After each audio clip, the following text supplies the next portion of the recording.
The Diary of a Harlequin is proudly brought to you by Charles Stanley Wealth Managers, official player welfare partner of Harlequins. If you're looking to start your investment journey, then Charles Stanley has lots of tips and ideas on how to secure your financial future. Welcome to the Diary of a Harlequin. I'm your host, Joe Yates-Round, and today we're speaking to Harlequins prop Will Collier. With 225 appearances for Harlequins and 2 Premiership winners' medals, not to mention his England caps, I think the term Harlequins legend has rarely been as well earned. Not content with being a world-class scrummager, he's also a food and drink entrepreneur as co-owner of Pigsty, a restaurant in Bristol with former Quins, Ollie Quin and his brothers. A Harlequins Academy graduate who relishes the physical contest, as well as an aspiring sommelier. Welcome to the Diary of a Harlequin, Will Collier.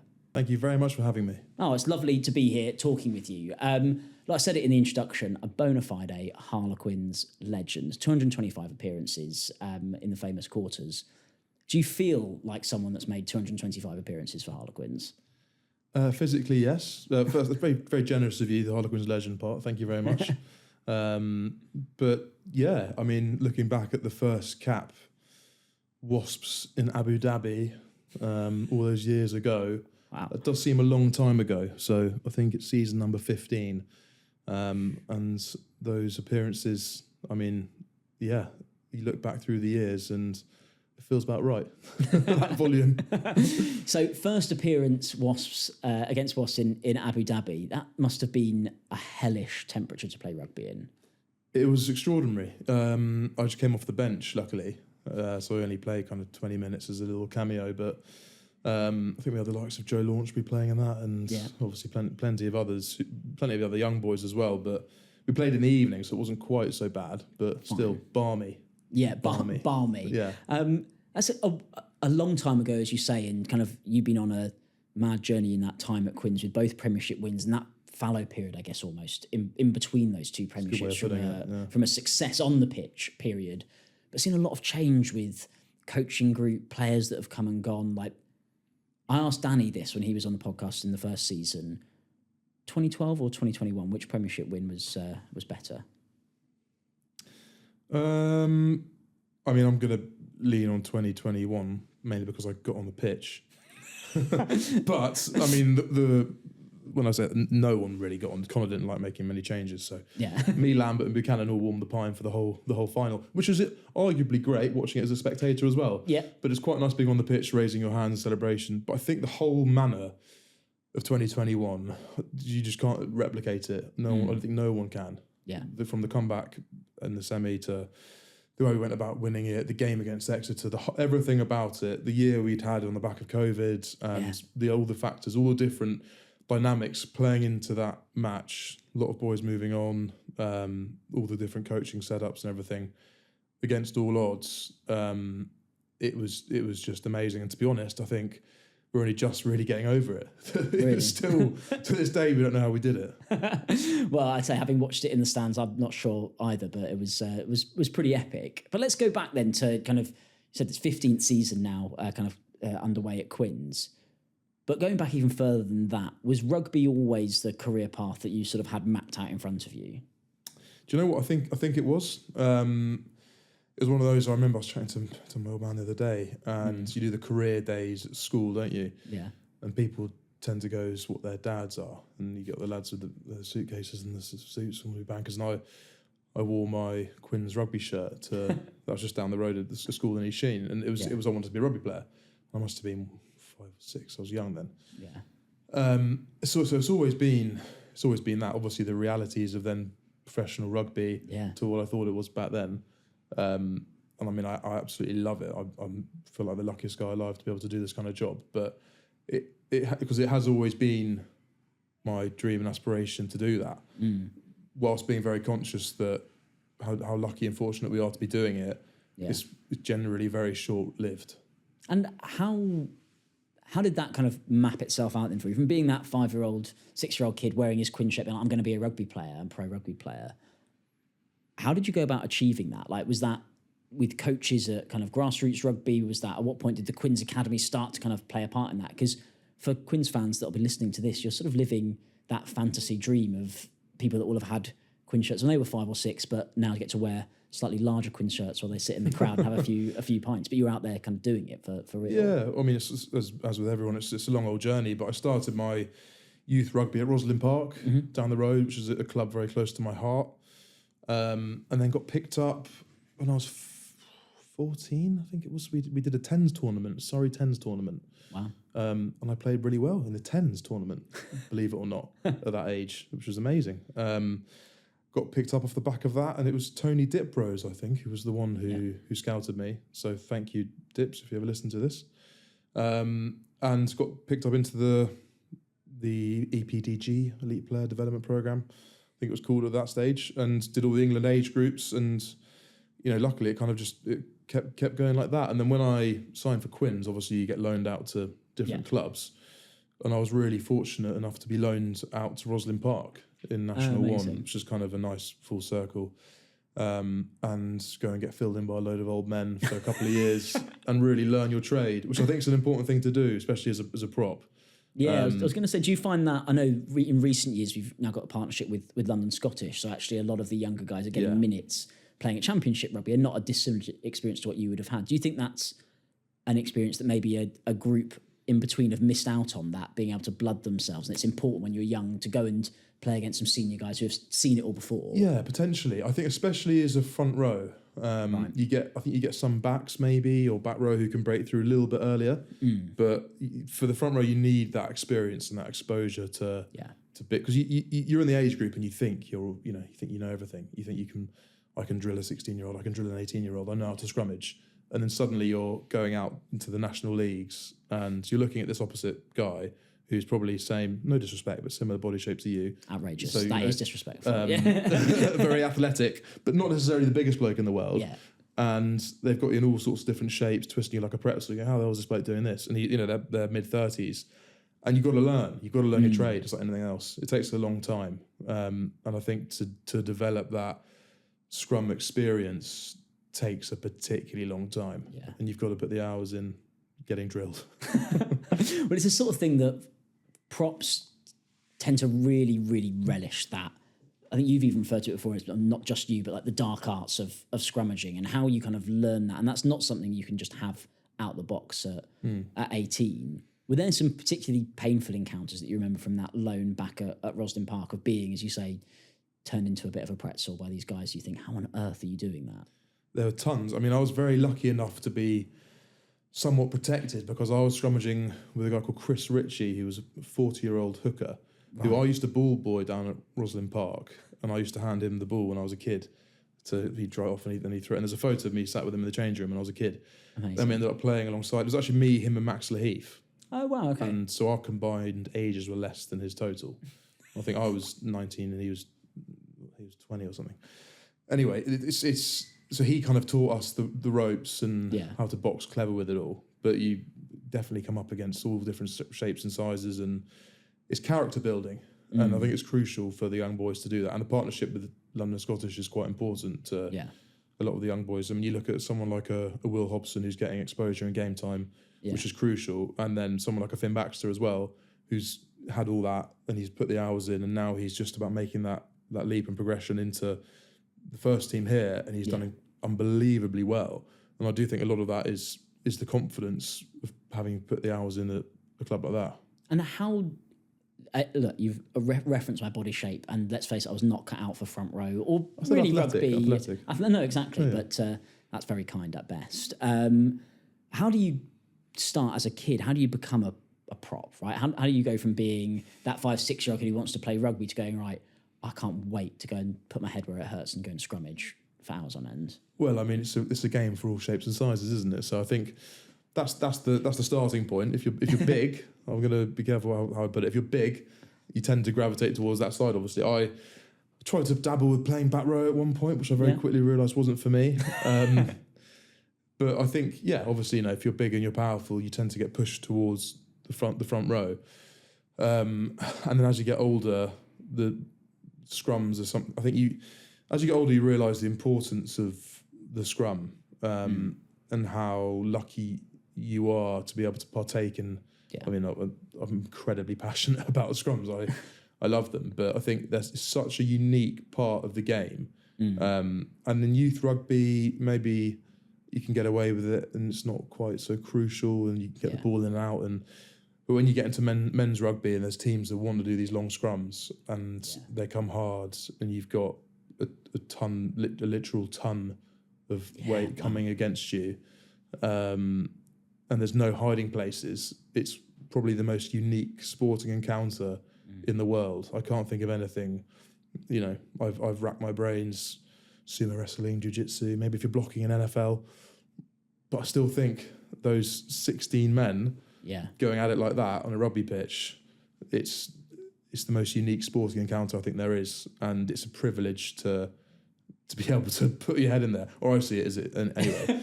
which is good that you do, because if you didn't, I don't think you'd do it quite so often. Exactly. But that's interesting, because the combined forces that are going through kind of the necks on particularly the props, but the hooker as well, in there must be astonishing to kind of put your body through that on a repeated basis, not just as a one-off. Yeah, so it's an incredibly unique thing, and that's what the part of it takes a long time to get to that. It's like the old Malcolm Gladwell 10,000 hours thing, It's not just you're learning different lessons on how to cope with different players. It's you're conditioning your neck and your spine to be able to deal with those loads week in, week out, which takes a bit of time. What sort of wild and wacky things have you had to put your body through to do that conditioning? Are there strange exercises, mystic ceremonies? How does it work? Yeah, I mean, I could have a dig at someone like a Gareth Tong here, our conditioner, and try and find some weird things he's done. But to be honest, it's all the usuals. A lot of Olympic lifting. I used to do a lot of hang clean, a lot of power lifting. But the big thing now is just the squat, to be honest. I say that because that's my favourite lift. I'm sure Marla would probably say bench. But I think squat is a tight head, because you've got to load your spine and you've got to have that power. That's the one consistent thing which I think all tight heads should repeat throughout their career. God, we're getting nausea and scrummaging. It's great, isn't it? Wow, yeah. Loving it. I'm not going to lie, you lost me quite early on, but I'm giving it a good go. I'm going to keep going down that rabbit hole, by the way. Oh, good. Well, let's dive in. Is that the line from Alice in Wonderland? I'm paraphrasing. I remember reading an interview with Marla once that said, and I'm going to get this completely wrong, so he'll probably come for me on this one, but that he's not the best in the world at what he does, but he can make the best in the world 10% worse. I think if I've made that up, then it's a great quote, but attribute it to Joe Marler. What can you tell us? What goes on when you guys in the front row are locking heads underneath the scrum? Is there talking, singing, poking, prodding? I'm just curious as someone that will never ever go there. If you're Joe, then yes, because he's the showman and he's good at that kind of stuff. But for me, not so much. Very occasionally, if you're against a mate, I mean, I've been playing in this league for a long time now, so you get a lot of relationships, and so it's quite nice when you're playing against an old foe, and you're going down, you have a little smile or a little nudge or whatever. But it's we kind of get our heads down and get on with it as props. We're not the most vocal, unless you're Joe, who is quite good at those kind of things, and I think is quite effective as well, because he can actually put people off. Does it happen to you in training with Joe? Like, does he go in training the same way he does on the pitch? A little bit, yeah. Yeah, I'd say he does. That's just him. Just him. And maybe I can do it more at training. When I play, I don't, maybe. But he can kind of transfer it. And do you find then that when you cross the white line that you're very focused on the job at hand? I know obviously Joe is such a huge character and always gets clipped up in various different ways, whereas actually what you've just talked about there, the passion for the scrum and the detail behind that you probably need to be very mentally switched on to execute, as well as kind of physically primed. Yeah, I think so. I mean, you've got to... It's such a kind of stop-start, isn't it? And scrums are an isolated incident. I just thought this thing with Eddie Jones the other day when he was trying to say scrums aren't in isolation, they're always part of something else. But I actually disagree with that. Especially if you have an effective scrum, when you're going to dominate and get a penalty, that is in isolation. So I think it's a reset. When you go into a scrum, the whistle blows and it's, the curtain comes down, you're right, scrum time. Right. That's when it kind of changes a bit. When you're in loose play, everything's different. You're trying to get things ready, and it's a bit more hectic and a bit more frantic. Right. And the bullets are flying. But when you get into the scrum, it's okay, here we go. Lick the lips. This is scrum time. You're looking around. Straight away, you're looking for the boys. Where's Marla? Where's Launchby? Right, okay, come on, let's go. And that's when you dial in the focus. And it's an isolated confrontation, physical confrontation within the game. It's separate. Yeah. I mean, obviously, you can play off that and use it as a platform and a springboard to do other things, which we do very effectively. But a lot of the time, if you have a dominant scrum, that's going to be the moment. Then we're going to kick to the corner, or something's going to happen, or that's setting it up. That's given that foundation. It's setting it up, exactly. Yeah. And is that some COD psychology coming here? Does that speak to you as a person, that idea of that isolated, controlled environment to go head to head with someone, that speaks to your personality of how you prefer to operate, rather than the chaos of the loose play that you're like in life generally, like actually give me a framework, give me a structure, and that's going to suit me better? Maybe, but then I say it's isolated and structured. It's chaos in the scrum as well. I mean, You've got all sorts coming at you, and you never really know what's going to come. Yeah. So you've got to be braced for all different angles, different weights. There's so much they can do to mess around. So it's part of it is the chaos as well. And obviously I love running around and everything else. I love running around. I do love running around. I like that. You said it, checked yourself and went, I'm doubling down. Yeah, I love it. Well, speaking of running around then. The loose play. The loose play.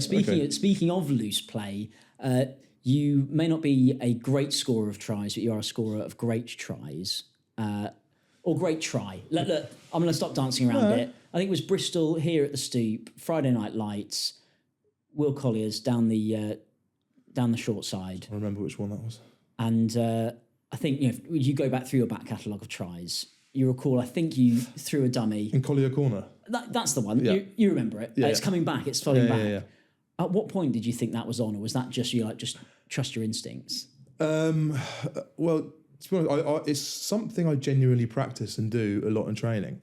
And I've mugged a lot of people off with my over-enthusiastic dummies in the past. And I can get a few case studies that will tell you about that.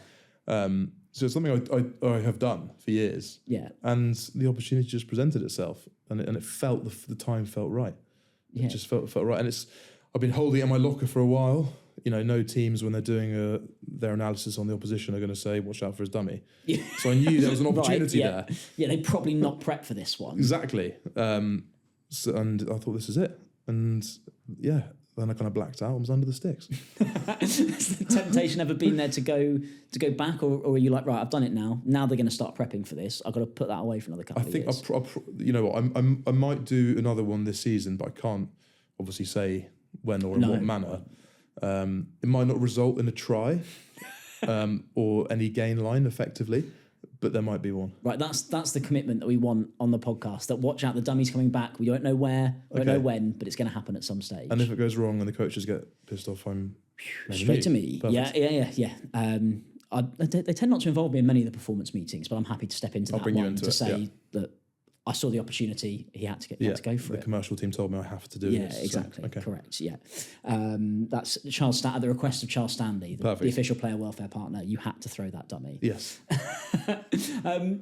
So we talked about obviously the scrummaging side of things, and at the risk of it becoming a very different podcast, I'm going to leave it there because I am out of my depth now. I've exhausted my line of polite questioning. You're going to lose me, and no one needs to see that. Well, maybe they do. But let's talk about life outside of rugby. Are you one of those people that sounds like you're pretty consumed by scrummaging, but when training's over, when you're back at home, are you there poring over videos of rugby, watching rugby, consuming rugby, or do you try to fill your time with other things away from that? I mean, I'm going to go back to scrums now, obviously. I watch a lot of scrums. Yeah. Obviously. But I try and do a lot of stuff outside of rugby. It's got tougher as I've got a family now and 2 young kids. But, I've been lucky enough to be in a team with some guys who've been very successful at doing stuff outside of rugby. Yeah. And I've used them as mentors to kind of guide me and influence me in things I want to do outside of it. Whenever I've had the opportunity to do things, I'd like to think I've taken them. Yeah. And it's kind of what I learned from those people I'm talking about. I'm sure we'll name check them in a minute. Is just exploring different opportunities, and it's as much a win if you do something and decide you don't want to do it You can cross that off the list and know, okay, that's not for me. Yeah. I can move on to the next thing now. So don't be afraid to go and do something. Interesting. And I guess one of those people that we'll talk about now is Ollie Cohn, who you play with. You've got the restaurant down in Bristol that you're a co-owner of, co-founder? Co-founder, yeah. Co-founder? Amazing, right? Do you love that kind of something outside of rugby? I mean, not outside of rugby because it's with Ollie, but food focused, kind of getting involved in the day-to-day of that business. It's been amazing. I've absolutely loved it. And I'm really lucky to have been able to do it with someone like Ollie. Yeah. It's kind of the perfect alignment. He's everything I'd want in a kind of mentor for life after rugby, or whatever you want to call him. I'm slowly morphing into him, which is a bit scary, I think, physically and everything, but he's a very handsome bloke, so that's fine. Yeah. But no, he obviously founded the Jolly Hog, it's quite a similar thing. He did his ACL. Ella, his wife, brought him a sausage maker. He started making sausages. Cutting an incredibly long story short, off the back of his ACL and the sausage maker, founded the Jolly Hog, selling stuff here. Yeah. And then, the rest is history. Yeah. The retail size exploded and they're all over the place. I did my ACL in 2015. Thought, what the hell am I going to do? Should I do a short degree? Should I study something? Actually, no, I really want to explore food in this area. Yeah. So I went knocking on Ollie's door here when he was in the shipping container at the Stoop with his office at the back. Yeah.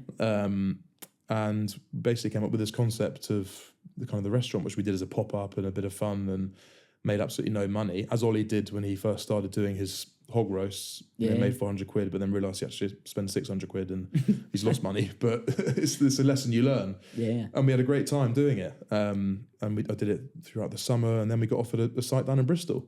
Amazing. Opened one restaurant, and then got very carried away and opened another ginormous restaurant in Bristol as well. Yeah. Which was a lot trickier to manage and a whole other story. But again, we learned so much, and it was a hell of a journey. And I've been lucky enough to get involved in the wider group now, and more of the retail side, the concession side, because they do a hell of a lot. Yeah. And I've obviously learned a lot with them. Well, I'm also happy to say that I'm very much keeping you all in long trousers, because they're a staple on our weekly shop list, the Jolly Hog sausages. But you say that, try things. If they don't work out, then you can tick it off the list, but at least you've given it a go. What were some of those things that, particularly with that bigger restaurant you said that opened, that is a whole other story. Let's get into that, a little bit of that. Definitely. What was one of the things that really maybe shocked you or caught you by surprise when going, we've done it at this level, great, let's just repeat it on a bigger scale? What are the things that not tripped you up, but that you went, didn't expect that? But it's one of those, it's the classic hindsight thing, because we got this first restaurant, which was relatively successful, tiny, 36 hall covers. And then this new site popped up, and it was kind of the casual dining boom when we thought casual dining is going to be the thing. It's everywhere. You can just roll out these restaurants. Yeah. So very quickly, let's roll out another one. And this site came up on Gloucester Road, which is mega hipster, trendy road in Bristol. Yeah. The longest road of independent retailers in the country. Lovely. Very hipster, very cool. And it was an old, obviously, the West Country, quite well renowned for their pork and their butchery, and it was an old pork butcher, this site. So we were like, it's fate, we're going to open it. Yeah. So we went from 36 covers to 106, I think it was. Yeah. Huge. That's and big, the boys' offices were in the back, so which was great, but then also very time consuming for them. And basically it was it's a slog, huge slog. But when you boil it down, what we were was an all-day eatery, pork themed. Which is looking back as a relatively tough sell to make something like that work. And credit to the boys, it was trucking along all right. Yeah. And it was going okay, and we were kind of hitting numbers, but they were working so hard. Yeah. So hard. Ollie was 24/7. He was there. He was getting called out of meetings, trying to put the fryer on or something because the chef hasn't turned up, and spinning all these different plates. Because there's all different things getting thrown at you as a restaurant. It's a non-stop slog. And when you've got the retail side of the business and the events and the concessions as well, when something like that's consuming so much time, it's inevitable. The other bits, and the bravest thing Ollie and the boys did was decide to knock it on the head when they did, and because it'd be very, very easy to say let's just keep slogging it, because it was kind of going okay. It wasn't a disaster. We could make it work. We can make it work. We can adapt. We can maybe bring in other things. I said, actually, no, this is way too time consuming. Let's just do it. Let's just knock it on the head now. And they made that decision just before COVID and lockdown. So thank God they did. Wow, yeah.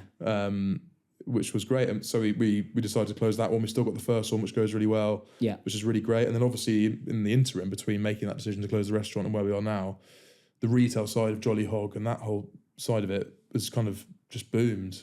Which you probably wouldn't have been able to do had they been slogging out for the restaurant and then having to pivot so aggressively with a lockdown, etc. But all the resources got piled into that, and I think everything's gone to the next level on that side of it. The products, the range, and where you can get them all now. The exposure has been huge. So we learned a lot in that experience. I could imagine. And not to feed into the stereotypes of rugby players, we talked about food and food business. I mentioned it in the introduction. One of the other passions is wine, and not just wine for the sake of nights out with the boys, but kind of really getting invested in kind of the science of wine and that kind of the world of not being a sommelier, but that sort of training.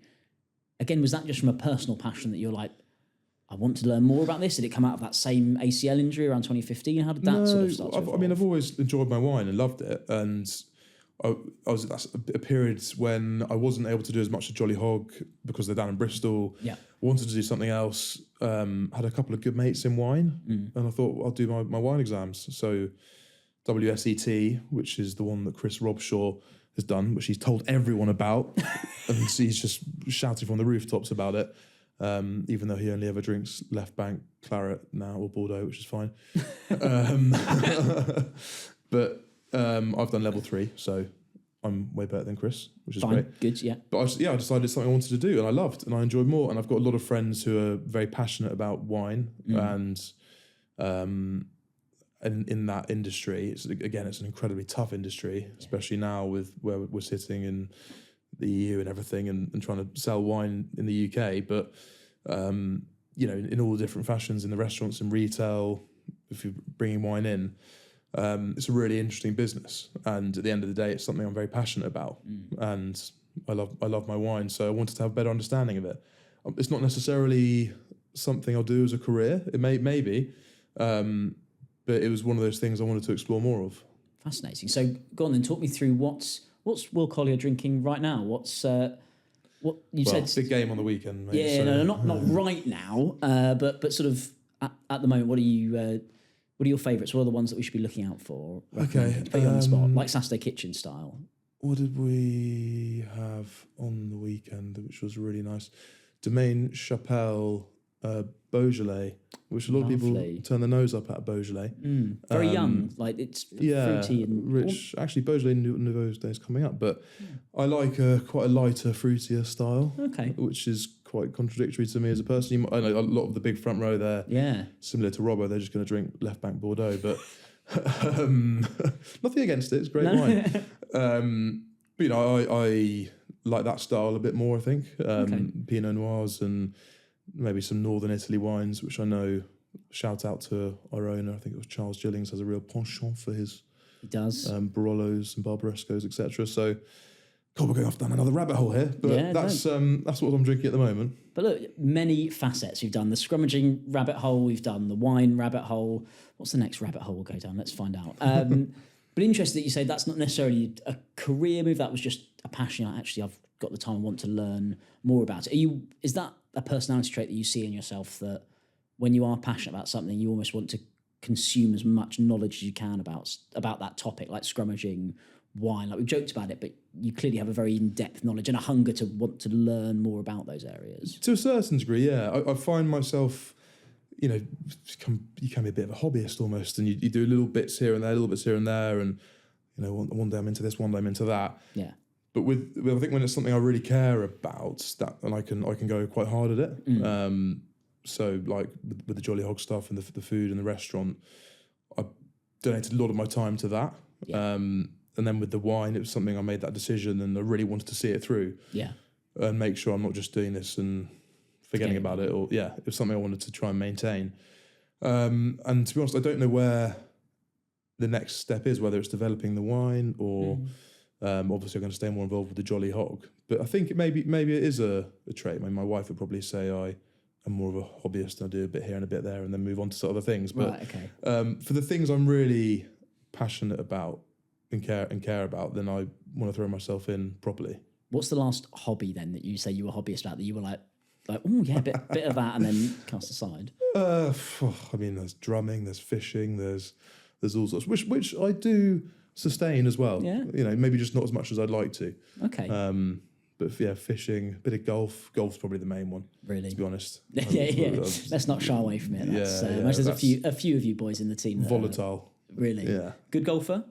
No. No. You mentioned that you've got 2 young kids. That was going to be my excuse for one bad golfer, actually. Right. Yeah. Okay. I mean, lock it in. I'm happy with that. How do you manage to find the time for all of that? Like, you're a professional rugby player. Let's not forget, and you're working with the guys at Jolly Hog, the pigsty business, the wine stuff, drumming, fishing, golf. Do you ever sleep? Yeah. I mean, it's tough. I mean, if I'm perfectly honest, I don't do as much right now as I'd like to with the Jolly Hog, but also that's because where they are, being down in Bristol, and I've done a lot with them in the past, and it's always something I think I can go back to. The wine side of things is something which is still ticking over, and there's a few other bits and bobs going on there. It's actually a company called Sporting Wine Club, which I think you're aware of. Yes, with Simon Halliday, which is quite an interesting angle as well, which I've been playing around with there.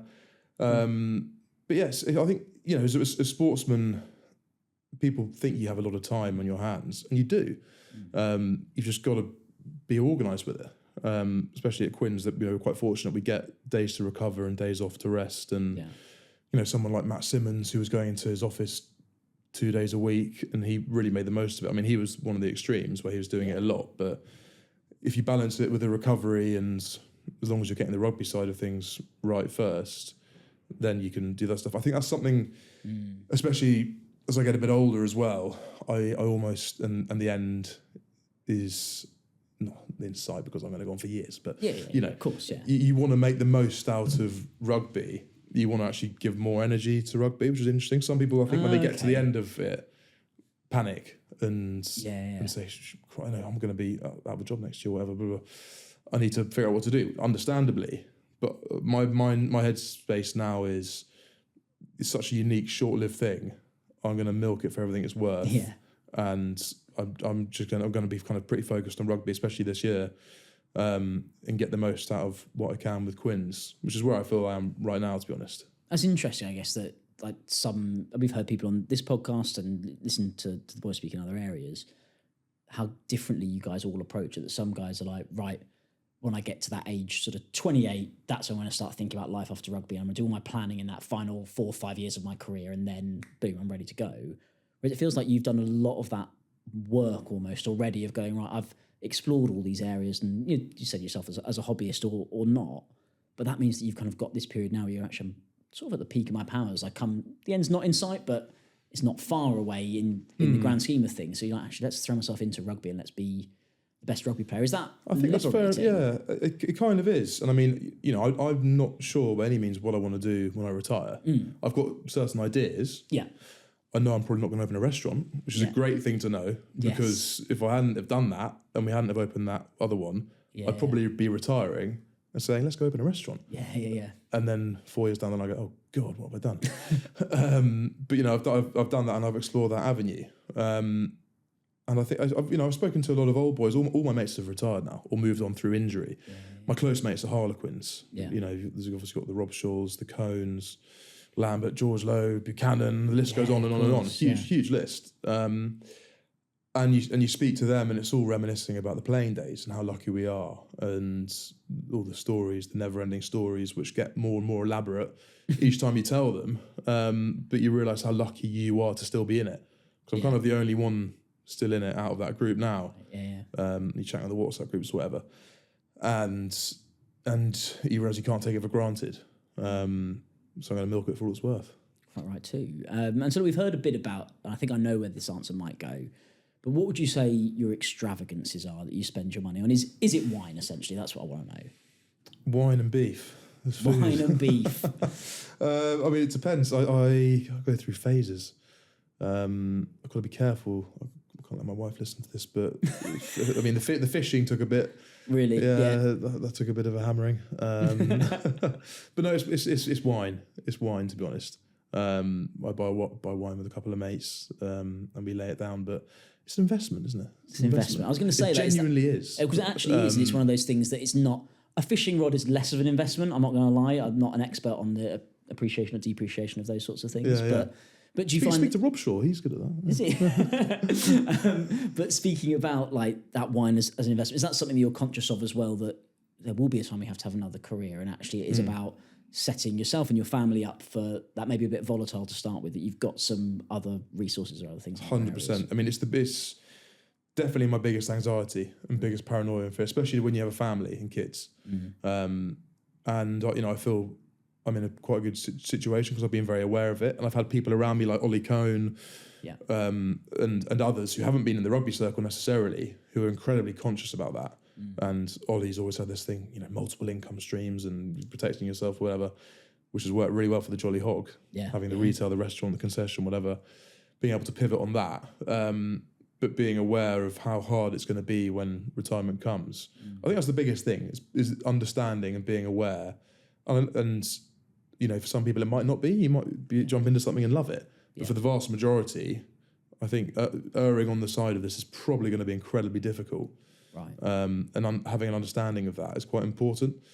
But, back to, I guess we're talking about the financial side of it as well. I've been lucky enough to play for a long time. So I've been able to prepare for that a bit better, than some other people who have to retire early. Yes, yeah. But I guess then they put their own safeguards in place to hedge against that. So there's obviously different schemes and whatnot that can help with that. But I feel lucky to have had good people around me to guide me on it.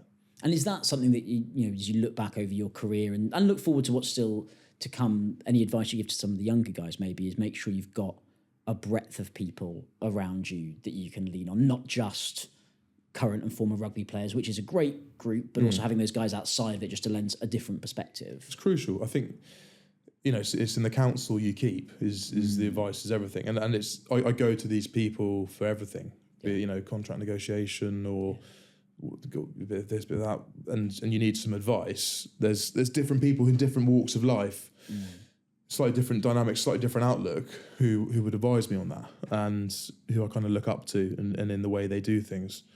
And I'm lucky that I've got a pretty solid group of people who I trust and have used as my counsel for a few years.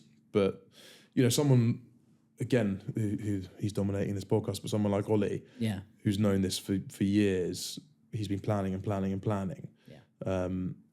So to look up to him and see him do that was huge. And also to see it working. I know that maybe it's a strange or maybe a glib thing to say, that it's not just someone who's you've looked up to, gone plan, and you go, wow, what an absolute Horlicks he's made of that.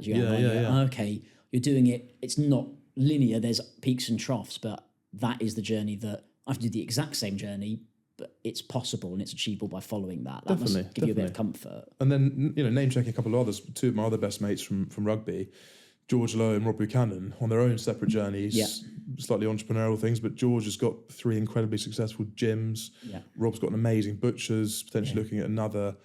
And they've both done it in very different ways. Obviously, both of them retired through injury way earlier than they should have done. Should have had way more rugby left in them. And I think maybe Rob's was slightly more sudden than George's. George might have known it was coming, so he could maybe plan a bit more. But they've both had to react and overcome a hell of a lot to get to where they are now. And I know how tough it was, obviously firsthand from seeing them go through that, and to where they both are now. It's quite inspiring to see. And I think if it fills me with confidence, and I hope it fills other players with confidence to see people who have retired from rugby through whatever situations being able to get themselves doing something which both of those guys genuinely love, and they've made a career out of it.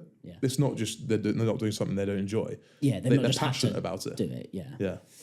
It's interesting. This is ostensibly a chat about you, Will, and getting to know you a bit more, about how willingly and how regularly you talk about others and the other people that surround you. I think is insightful to you as a person, that you're not very insular.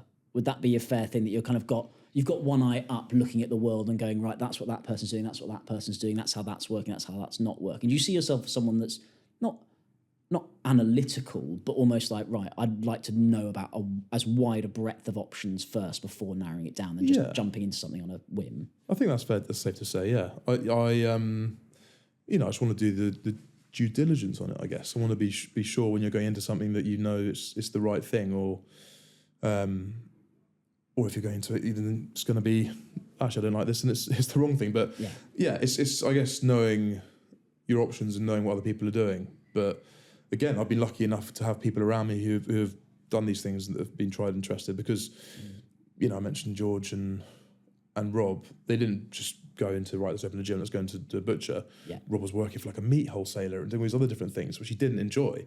But he went through that and not for me. Okay, this is an opportunity here. I've learnt my trade. Let's open this butcher shop, and the time was right. I think the same with George. He learnt his trade and he's done a lot of other things, quite successful in his property, and then he's gone on to open these gyms, which has been amazing. Learnt his trade. I think you'd first used that when we were talking about your spell with Roslyn Park in National 1, about learning your trade. It's kind of an interesting thing that comes out of these conversations sometimes, that's kind of where you put stall in terms of the effort you apply in learning the grassroots or the base skills before you start trying to apply at the top level. Yeah. It's to paraphrase Forrest Gump, life is like a scrum. I don't know where the rest of that's going. I'll leave that there. Just let that hang in the ether. It feels like a relatively good place to wrap up, Will, which means I get to ask my last question, which is different for this series than we did in the first series. Essentially, and you sort of alluded to it, in the future, maybe 10, 15 years from now, you'll be retiring from rugby, somewhere around that sort of ballpark. When you look back on your career, having hung your boots up, what would you like to be the most proud of in your rugby career? Oh, that's a really tough question. What would I like to be the most proud of? I would love to, at Quins, be known as one of the key people to have left, and again, I'm going back to it because this is the main bulk of the podcast, a bit of a scrummaging legacy. Because we've got the personnel here at the moment, the likes of Bomb and Marla, and I like to think myself, where maybe Quins necessarily in the past, it hasn't had that. And you look at a team like a Leicester who are playing on the weekends and they have the ABC club or whatever, and it's their scrum dynasty and it's the legacy, and look at the successful scrum. They've had the sustained scrum for years. I'd be very proud if I can move on, having had, I think we've had a successful scrum for a period of years now, very successful scrum for a period of years now, which has been the foundation of our success, I believe, and I think a lot of people would also believe that. If I can move on and those other boys fill that gap, so that, the Baxters and the boys I'm talking about, boys like Dylan Lewis and Kerrod who step up and fill and take it to the next level for the sustained success. And that is Quins then. Quins have a dominant scrum, full stop. We always do. Because I think that changes the perception of the whole team, because it's the glitz and glamour. Quins, they can throw it around, they can chuck it around. Yeah, actually we can, but we can also do the really horrible stuff which a lot of guys don't really like doing and wasn't necessarily associated with us in the past.